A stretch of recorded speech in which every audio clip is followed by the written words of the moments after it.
வண்டியிலேருந்து girls team roommates அவங்க வந்து chicken fried rice கேட்டிருக்காங்க. வாங்க போய் பார்க்கலாம். Mushroom, carrot, garlic, onion, spring onion, green chilli இவையெல்லாம் நம்ம பொடிசாக நறுக்கி வச்சுருக்கணும். காலிஃப்ளவரு அது பக்கோடா போட்டு எடுக்க போகிறோம். அதுக்கு முன்னாடி வந்து நம்ம ரைஸை ஊற வச்சுக்கணும் ஒரு டம்ளர் எடுத்து.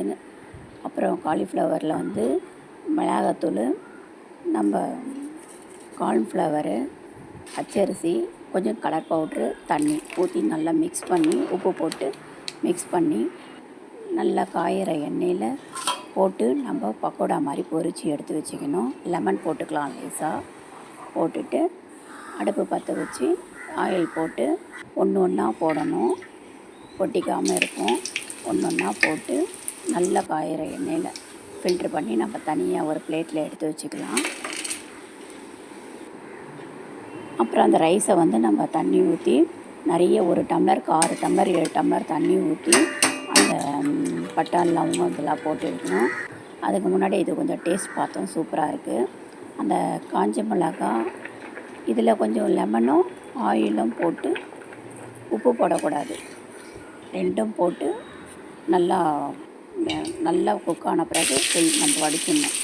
அப்புறம் ஒரு எண்ணெய் அதே எண்ணெயில் கார்லிக்கு, ஆனியனு, சில்லி, அப்புறம் அந்த கேப்சிகம், மஷ்ரூம் பொடியும் நறுக்கிங்க. மஷ்ரூம், கேரட்டு, உப்பு அதை லைட்டாக தான் போடணும். போட்டு நல்லா ஃப்ரை பண்ணி நம்ம ஸ்ப்ரிங் ஆனியனும் போட்டு கேரட்லாம் போட்டு கொஞ்சம் நான் மூடி வைக்கிறேன். நீங்கள் பொடிசாக நறுக்குனா நீங்கள் பாயில் பண்ண வேண்டாம். அப்புறம் ஆயில் போட்டு அந்த டேஸ்ட்டு எக்கு வேணும்னா போட்டுக்கலாம், வேணான்றவங்க அப்படியே வச்சுக்கலாம். அப்புறம் அதை நம்ம வதக்கி வச்சுருக்கோம் இல்லையா, அதையும் போட்டு நல்லா ஒரு ஸ்பூன் வெறும் மிளகாத்தூள் போட்டு உப்பு அதுக்கு தேவையான லைட்டாக உப்பு போட்டு நம்ம வடித்து வச்ச சாதத்தை, சூடாக இருக்கிற சாதத்தை ஒரு நமக்கு தேவையான எவ்வளோ ரைஸோ நமக்கு தேவையான ரைஸை அதில் போட்டு நல்லா மிக்ஸ் பண்ண வேண்டியதான்.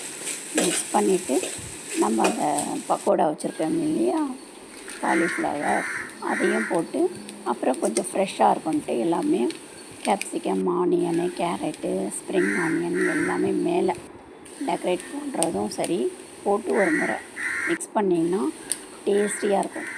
கோஸ் வேணுமானா போட்டுக்கலாம், நான் கோஸ் போடலை. கோஸ் போட்டிங்கன்னா இன்னும் நல்லா இருக்கும். அப்படியே எடுத்து வச்சு நம்ம சுட சுட டேஸ்ட்டு பார்க்க வேண்டியதுதான். நல்லா சாப்பிடவும் செய்யலாம். சாப்பிட்டு எப்படி இருக்குன்னு பார்த்து எனக்கு சொல்லுங்கள் டீம்.